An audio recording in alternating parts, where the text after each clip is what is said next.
different time. This is year 27 for me. 27 years of being a comedian. And in those 27 years, I never had to worry. You know, when I first got started, 1997, I was clean shaven. Yeah, I had hair.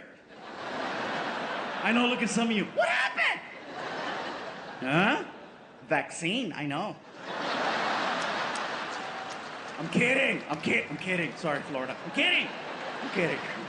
I said vaccine. Some of you were like, I told you. Yeah. No. Te dije, el gordo dijo. Yeah. And oh, by the way, I have some friends that tell me, dude, man, you're making money now. Why don't you get the hair thingy? I said, for what? Well, you know, some women, they want a guy with hair. Well, good for them. And they're not lying. I have gone out with some women that made it a point to tell me that hair was important.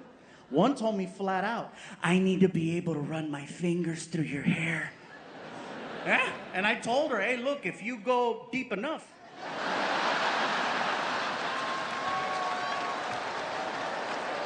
you're gonna get your wish. You were not specific on location. Hey, you want hair, you want pelos? I got you. But yeah, 27 years of being a comedian. And in those 27 years, I have seen a lot of comedians come and go. And I feel very grateful that in all that time, we've still managed to maintain a certain level.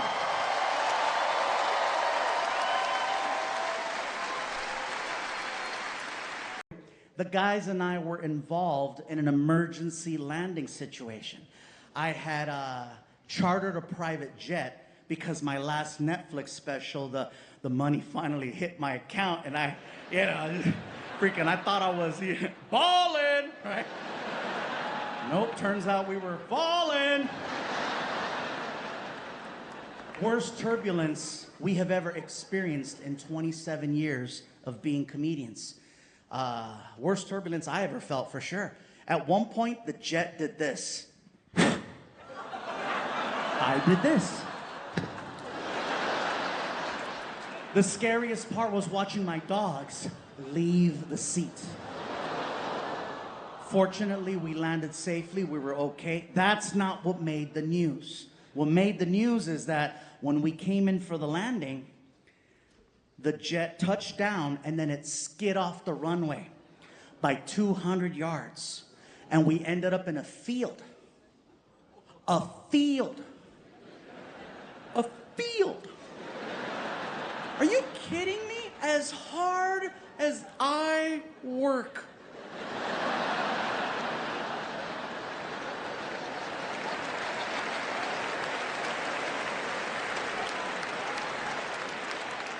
To break stereotypes.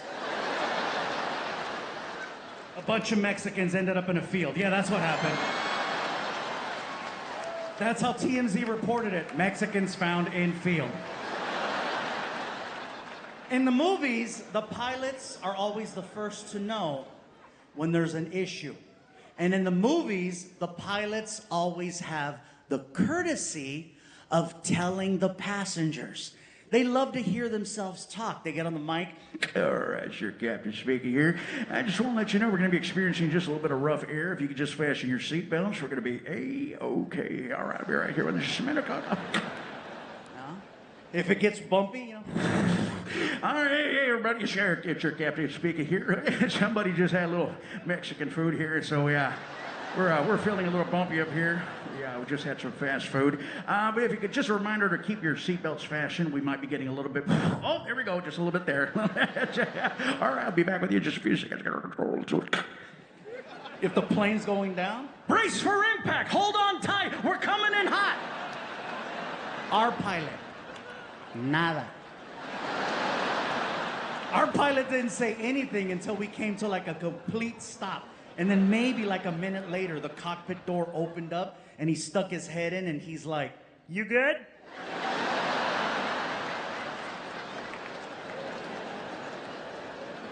I was like,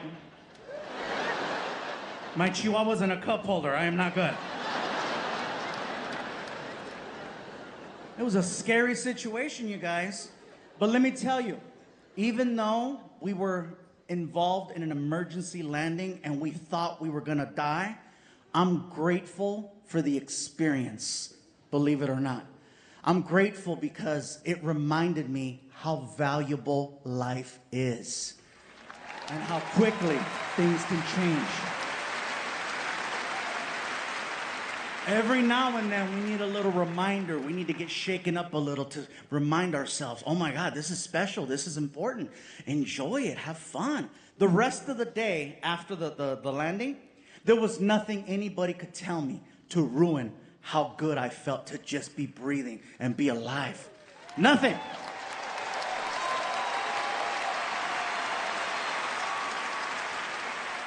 And so that's why I'm grateful for bad moments. And I think bad moments are actually a good thing because we need balance in life. You need to have bad experiences in order to truly appreciate good experiences.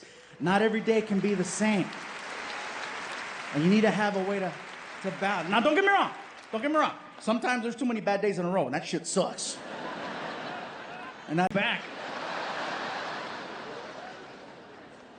I could not go back to living at the house. Again, it's just me. So I put the house up for sale. I just couldn't. And it was a big, beautiful home that you guys helped pay for. Thank you. It was nice. Real nice.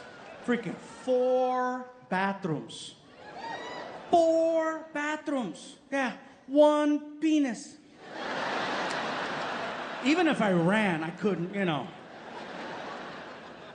I put the house up for sale, and here's the dilemma that I faced. I put it up for sale before I had a new place to live because I figured I'm on the road. I'm always in a tour bus, a plane, hotel. I'm always somewhere. I'm on the go. I was just trying to get ahead of it because when I first bought the house, it was sitting on the market for almost 2 years. So I thought I had time. What happened was it sold like that because I had 2 people bidding on the house at the same time and they kept driving up the price. And one of the people trying to buy the house, he wanted all of my furniture. And so my agent for the house goes, Gabriel, this is crazy. These 2 guys are bidding on your house and they want to give you way more than what you're asking. One of them wants to give you an extra $100,000 for all of your furniture. I suggest you take it. And so I did. I sold the house with everything except the mattress. Everything. The problem is, I don't have a house right now. I don't have anywhere to live, so technically I'm,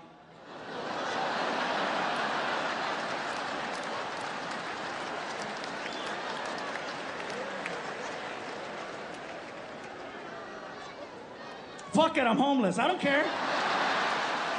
I'll say it. I'm not gonna be unhoused. I'm homeless right now. They can't cancel me. What are they gonna do? Take my house? I don't have one. So, whatever. But no, at this point, at 47 years of age, I don't need more stuff. I'm happy that I do have stuff, but I don't need it. What I want more than anything else now is better relationships, better friendships, better people in my life. That's what I want more than anything else. I announced in my last special at Dodger Stadium that I was no longer in a relationship. And I thought that was the best place to announce that because I've been very open about my life. My whole show is my life. And people kept asking about her, so I thought that was the best place to announce that. You know what happens when you tell 50,000 people at a stadium that you're single and then Netflix airs that around the world? I received thousands of applications for the Fluffy Fulfillment Center. Yes, I did. That's right, Netflix. Fluffy is hoeing out. It was incredible. It was exciting. It was overwhelming, and it was terrifying because I didn't know what they wanted. Well, I'm gonna tell you that since announcing that I was single, I've gone out on a few dates, and yeah, I don't want to say how many because I don't want your judgment. Fluffy's a whore. He's a sucio. He's like Santa with all his ho-ho-hos. Yeah. I still want to go out. I still want to have fun. I want to make connections, but unfortunately, I don't trust people. I'm afraid. I can meet people really